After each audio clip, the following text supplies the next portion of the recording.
Hi, welcome to another ASL Recon. This is a game I recently played in the VASLeague, which you essentially play 4 games a year. Not the fastest, but it's 4 games a year. And the round one opponent of mine is Mr. John Garlic. Excellent player. He's won a number of tournaments, and he's a major ass kicker. It's about all there is to it. And the scenario we chose was Belgian Tigers. He has an excellent way of deciding which games to play face-to-face. All of his face-to-face games or live games are 55% or better. So this is one of them. And I'm the same way. I just like to play a 55 quote, a very tight game. And then see how it goes from there. Usually ends up to be a pretty good representation. So the map you see here is theoretically the town of Capelle op den Bosch in Belgium. And this is on the 17th of May, 1940. Belgian Tigers is essentially centered and reflective upon the 2 armor pieces that the Belgians have in this game. And we can zoom right down to them. And it will be the AMC 35 tanks, the French-built tanks they bought. Technically, I think the Allies are AGC 1s, but they're AMC 35 tanks. Excellent machine guns on them. The French or the Dutch got about 10 vehicles. Essentially, they swapped the cavalry into the tanks, and this is the first engagement, theoretically, of those vehicles in combat. And just Germans, plowing over the border with some decent troops, some 548 assault engineers, and some 468s, 467s, moderate leadership. I wouldn't call it good. I would just call it based on moderate, versus an array of Belgian squads. Not that many, 8 squads, couple 2 leaders, which is huge. And 2 mediums and an AA gun and a crap load of concealments. And reinforcements come on turn 4 on the top of the map you see there. On the F of the friendly fire. Just essentially top of the map. So, but of course, we can rotate the map here. And so let's just get into the victory conditions. And let's head into this bad boy. So the victory conditions primarily are the Germans win immediately if they control building 68Q6 or at game end if they control 6 stone buildings west of the canal. So the big V building here is what you're looking at. Right here, smack dab in the middle. We'll choose blue, the German blue. You control this at any time. The game is over. Essentially, at the end of the German turn, well, technically, when he moves into it, and if there's no Belgians in it, then he just wins instantly. So that's a victory conditions, or 6 stone buildings, of which there are a variety of them. There's a large number of them, and the Germans start with 1 initially. So they need to control 5 and not lose that 1. This is a close one over here. The row house down here is another close one. You've got close proximity on this side over here. So technically that's 7 buildings. So the Germans don't really need to go past that point. But of course there's the counterattack from the Belgians. They'll have 4 squads coming on. Nothing to spit at. And you got a couple single hex buildings that are real easy to take care of, especially if you have 2 tanks that just going to sleaze freeze and the guys jump them. I like these buildings over here, to be honest with you. I mean, they're more difficult to control, but once you control them, it's more difficult for him to regain control. So if you plow units on this side, and then he doesn't react fast enough, you'll have the upper hand. If he does react, then pretty much if he has 2 squads in one of those buildings, You got 6 locations. It'll be difficult to dig them out, considering they're stone buildings. But of course, you know, that might split his force in two and cause issues for the Belgians, and we'll see about that. Let's take a look at a couple special rules, scenario special rules. They're not too bad. EC are wet with no wind at start, so pretty much that means the orchards aren't going to catch fire as easily. The buildings, it won't matter. The EC don't apply to the buildings, so a burning tank in a building is going to spread just like any other thing. Kindling's not applicable. That could pose a problem. The overlays are as placed. Most of them place some orchards on the board covering buildings, replacing a stone building in close proximity to the Germans with a wooden building. And then all roads are paved, which means primarily all the orchards that have roads in them paved, and so therefore the Belgian 75mm gun that you see here will not be able to set up hip if on a road because of the paved status. Place a truck wreck in 23P8. This could make a difference.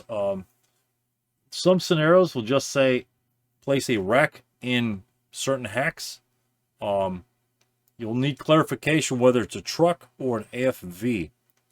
AFV wrecks, again, based upon what I'm going to do here, because I'm tired of the same old bullshit, that an AFV wreck makes a difference in what direction it is facing, because you could fire upon that wreck and cause it to burn up. So if its ass is facing you, that's a -1 to kill. So it wasn't an issue in this game, but the question came to my mind, what happens if that was just place a wreck and not a truck, specifically truck wreck? So, and some other members of the community were concerned about scrounging opportunities from the wreck, what type of wreck it would be at that point, and so on and so forth. So if you have wrecks in your games and you design your games, pretty much just make them trucks, you know, and otherwise you'd have to specify what type of tank it is, how much armor it has, or just say it's a burnout wreck and be done with it. So very distinguished or distinguishing characteristics of the wreck itself, which I didn't really give a shit about, to be honest with you, until I saw what I was up against. And then other things come into mind, as they should. The first Belgian crew survival dice roll automatically creates a hero in addition to potential crews. So how do you eliminate the possibility of a hero coming into the game? And again, it makes a difference on, can I destroy those tanks without creating a hero? And you let me know in the comments. Okay, is that possible? Is he going to get a hero every single time? Of course, a burning wreck, let's assume there's no burning wrecks. Okay, burning wreck, no crew survival dice roll possible. So that's one way of not to get a hero. The other possibility is close combat for infantry. Do not generate a crew survival. Crews do not survive a close combat. The roll's ineligible. So his hero won't pop out then because you don't roll. So my idea was, if I should happen to tangle with these tanks, I don't want to actually fire my 37 on them, as odd as that may sound. I just want to jump them in close combat, because if you look at Rule 5, my 548s are assault engineers. Their close combat value is going to be 6. Add a leader, makes it a 7. Even if he's in motion, it's a 5. So it's not that difficult to destroy them. So that was the plan. If it should happen to, if that opportunity should happen to present itself. AT gun may not set up in place. Gentlemen, what does that mean? It means you're not going to be hip. So don't set up your AT gun hip. It's got to be on the board. You're still going to, most likely it will be in a building, and if not, you'll probably have your gun shield towards the enemy, or most likely facing him. That's most likely. I mean, you could put it wherever you want, facing whatever direction you want. But if you're in a building, it doesn't really matter. It's just that it will not be hip. So essentially, if the Belgians wanted to on turn 1, he could potentially open up his 75 and other weapons upon your gun's position in an attempt to get rid of that crew. That's a strategy you can deal with. Belgian Elite and First Line have assault fire capability. Doesn't really matter unless you move. And for all intents and purposes, it changes a fire group of 2 squads, and instead of 4 firepower, it'll change that into 6 firepower. Because of course you have the firepower, which is 4 down here. So that'll be 2. And then there's no having, and then you add 1. 3 is still a 2 chart, but if you have 2 of those guys, it'll be a 6 chart. So most of the time, unless you guys can tell me how else that really changes the equation, I really don't see much of an effect. I mean, it's a column change. Essentially, it's a -1 leader in the advanced fire phase. So, considering they don't have but 1 negative leader, 7-0 and 8-0, aren't going to give you modifiers. So technically, in the advanced fire phase, that gives them allows them to move and not lose quite as much firepower. It is what it is. Okay, this is going to be on 2 oddly cut boards right in the middle. Make sure you keep your orientation of the boards. In VASL, a lot of times they'll align like this 23. If you're facing to the left, essentially if this is the top of your screen, the 23 will be down in this corner. Make sure you swap it before you crop it. Swap before you crop, people. And then, yeah. And then the other thing about cropping, we're going to go to the map and discuss that in more detail. But that scenario special rules, pretty simple, pretty straightforward. I mean, honestly, it's really not much to it. Not a lot of, oh shit, do I need to remember this? So, Germans really just get like 10 or 12 squads. It's pretty much 12 squads versus 12 squads. Leadership's about the same. So it's a mano-a-mano. You got a couple tanks here. Excellent range. These tanks have a range of 16. You won't need it. So let's look at what were we looking at? Darn it. Oh, yeah. Oh, man, me. Cropping the maps in VASL. Face-to-face guys will not have a problem with this. Cropping the maps in VASL, as you see. I have my own map here. Copied it from VASL over here. Posted it onto here. And we are ready to go. I did crop the bottom of the board here because there's not going to be any movement down here. If there is, the game is over already. You know, if you got units back here, broken routing or whatever, just start a new game. Anyway, again, from Friendly Fire, lots of great scenarios from Friendly Fire, and that's why I happen to choose this one. So, when you crop your boards in VASL, crop them to the full hex, and I'm not sure why it's not defaulted to full, because most people just read the scenario description and say K through Y. So what does that do? If it's by default, you're going to have a hex. What's the problem with that? Say, there's no problem with that, Stu. Shut the hell up. You don't know what the hell you're talking about. The problem is let me put this on permanent. I'll show you what the problem is. So if you crop it there, it's going to look like this. If you crop it K to Y, it says crop to half hexes because that's the default and you don't bother to look at it. This is what your map's going to look like. Interior of the blue here. What's the problem with this? You don't get to bypass the outside here. There's no bypassing the outside of these terrain hexes. And you must go through it or bypass on this side, which you might not want to do. Obviously, right, if I want to get past this hex, I might not want to bypass these hexes.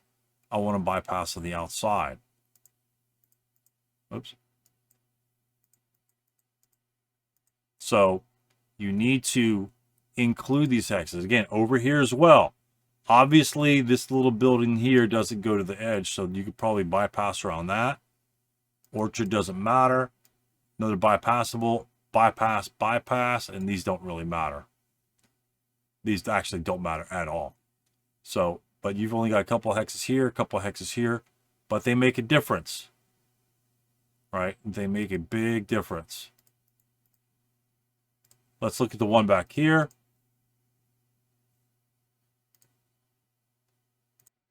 All right, got rid of that garbage. You got a couple of buildings back here that you might be able to bypass around. Might not come into play, but if you got a guy broken and he routed back to this location here, you know, there's a possibility.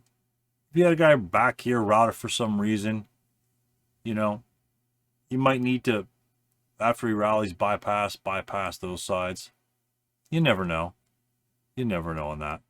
So, again, it should be defaulted to the whole hex because the scenario never says crop to the half hex. I'm not sure why the whole hex is defaulted, but it's there.